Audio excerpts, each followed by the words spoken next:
महाराष्ट्र मराठी भाषा जिथे जिथे तुम्हाला जपता येईल त्या ठिकाणी तुम्ही ती जपली पाहिजे, तरच हे वाढेल, मोठं होईल, घडेल, तरच जग आपली दखल घेईल. एवढं आपण सर्वांनी लक्षात घेतलं पाहिजे.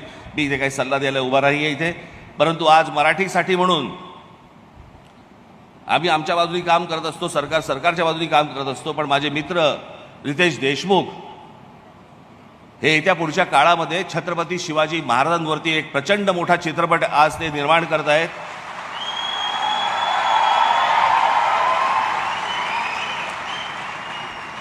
शिवरायांच्या भूमिकेमध्ये ते स्वतः आहेत.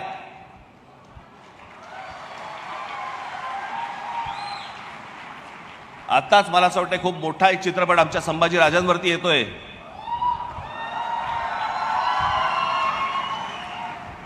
आणि पुढच्या काही काळामध्ये रितेश देशमुख यांचा शिवाजी महाराजांवरचा चित्रपट आज येतोय.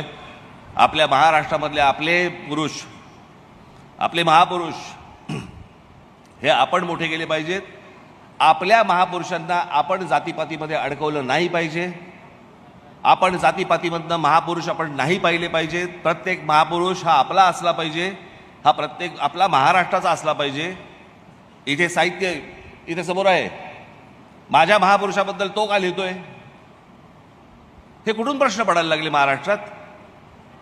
मला असं वाटतं योग्य लिहितोय का अयोग्य लिहितोय इथपर्यंत ठीक आहे, पण कोणत्या जातीचा माणूस लिहितोय ही कधी वेळ आली नव्हती. मला असं वाटतं या जातीपातीतनं हा महाराष्ट्र बाहेर येणं गरजेचं आहे.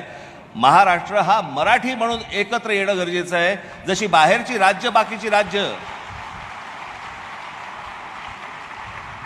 राज्य जशी त्यांची भाषा म्हटल्यानंतर जशी एकत्र येतात.